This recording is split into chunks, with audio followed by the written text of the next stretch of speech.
This is Russell Lewis. Today is August 12, 2009. We're at the Chicago History Museum. Operating the camera today is David Warnett, and our producer is Haley Licata. Could you please state your name for the record? Vince Gavin.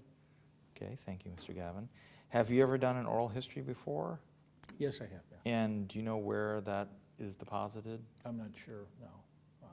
Do you know under whose auspices that was done?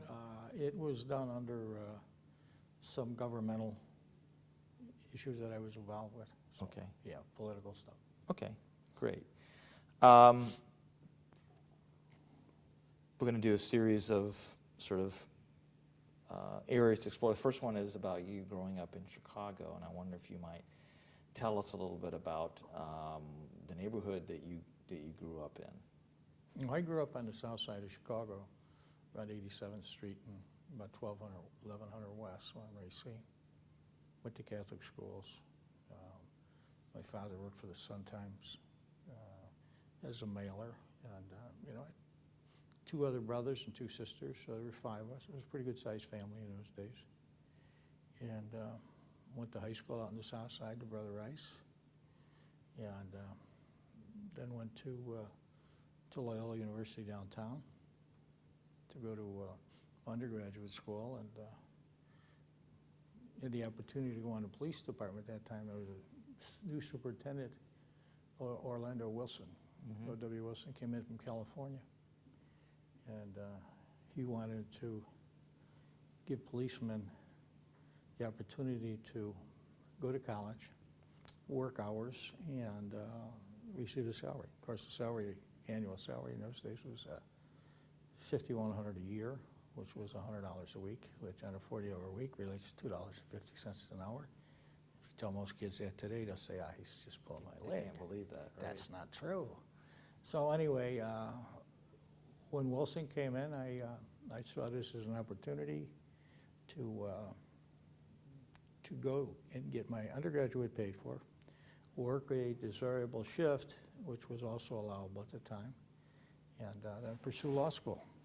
So I went on the police department as a young guy, 21. It was junior year, I think, at Loyola, and I got out of the police academy, which in those days was at 710 West O'Brien, which is, I don't know if you're familiar, it would be right around where the Polish hot dog stands are today on 13th and Union there. Uh-huh. Oh, yeah. Yeah, before they used to be on Maxwell and Halstead.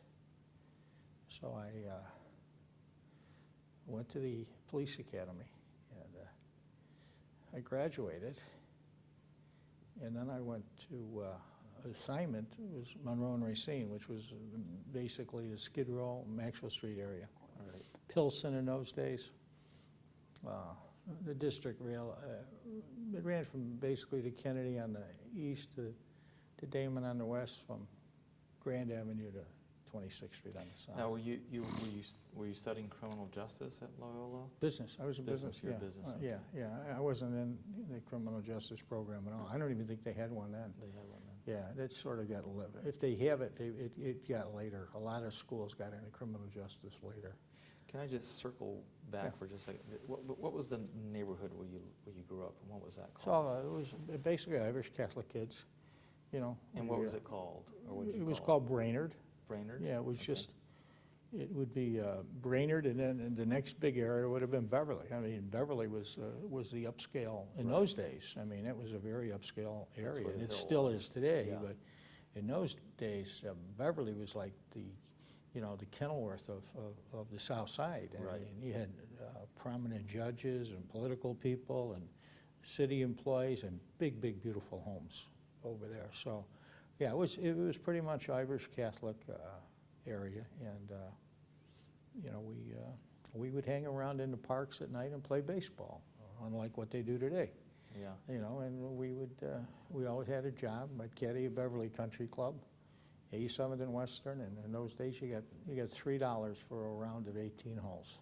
Did you have at that time any idea about what you wanted to do? Probably go into business, Yeah. find some form of business that I'd like to go in. Right. But I saw the police department as sort of a stepping stone to finance, because my parents, raising 5 kids, Right. you don't make a lot of money, and then you're sending them to Catholic schools. I think the tuition in grammar school for the 5 of us was like $2, the nuns. You know, I mean, the nuns were, in those days, the nuns were in every classroom. Right. Today, you don't find any of them No, anymore. you Most of can't. them are 85 years old and in Adrian, Michigan, retired, you know. But in those days, every classroom had a nun. Even when I went to Loyola, there were maybe like 2 priests that taught. It was all lay. And did you think, how did you think you had got a good education? And I know you said Brother Rice in Yeah, high school, and yeah. Brother Rice had just opened in 1956, so I was the first graduating class there. And it was, I knew a lot of the kids because they all came from the neighborhoods I come. They were either from my immediate area or a lot of them from Beverly. So I met a lot of relationships, so made a lot of relationships over there. And when I left there, I looked at going to Loyola, saved up enough money to get through the first year and a half, and then the opportunity came for the police department. I really didn't have any intentions of getting on the police department. You know, my grandfather, John Joyce, was a policeman.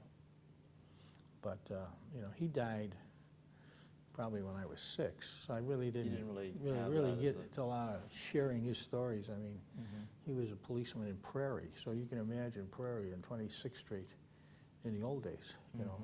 I mean, I think he was probably around when the Everly sisters had their houses and stuff like that. Yeah, everything was a walking beat. Yeah. But yeah, and then I went to Brother Rice and graduated from there, and then started at Loyola and went on the police department. So it's a little bit like a city GI Bill. You know, you become a cop and get to pay for your education, right? Yeah, I mean, it's a lot.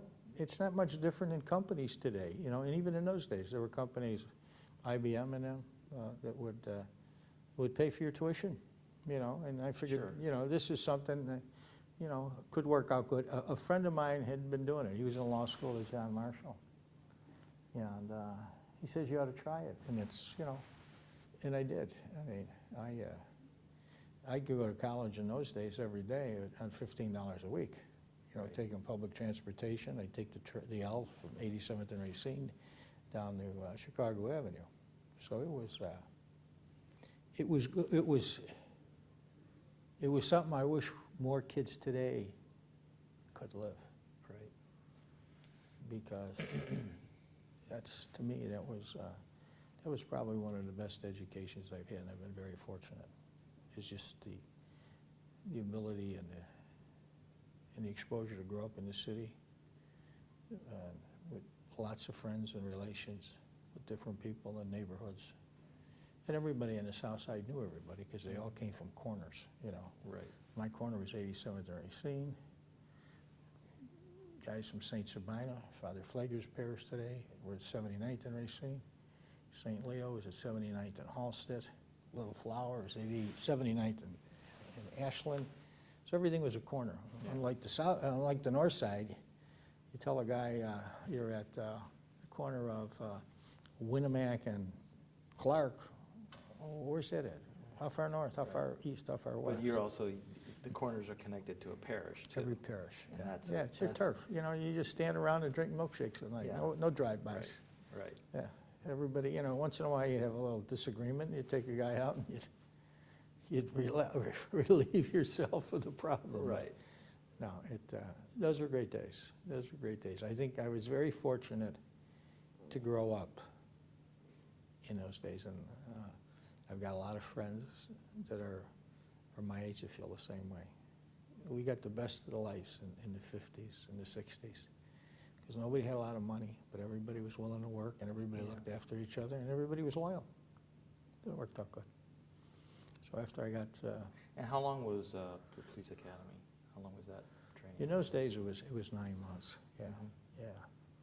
It was 9 months, and it was an old. It's O'Brien which is actually 13th and Union, O'Brien and Union there, and it was an old school, and the ceilings were 7 feet. So if you were doing a judo class, you'd have that guy you were flipping bouncing off the ceiling. It was, Made it a little there were some real. challenges. It wasn't the police academy as we know it As- today. Yeah, yeah. Yeah. So when guys complained to me, I said, and there was no air conditioning in the building, you know. Right. And we had an old, the head of the academy in those days was a guy named Stanley Sarbanak, and these guys were tough old timers, you know. They really wanted to rub your nose in the dirt, and it was good because when you got out on the street, and when I went out on the street, when I got out of the academy, being assigned to that area, I'm dealing with Skid Row, just north of Skid Row. I got all the meat houses on Fulton Street, up to Grand Avenue, and then south of the Eisenhower, you've got Maxwell Street in its heyday, and you've got Pilsen, which just started to flourish with the Mexican community there, and then, you know, that was a lot of Polish and Bohemian, and they moved west, and the Mexicans came in, and it was a great education there. It was a great education. Now, were you going out onto the street? I mean, being a police officer is dangerous work. Always dangerous then, I guarantee you. Yeah. You know, how did you prepare yourself for that?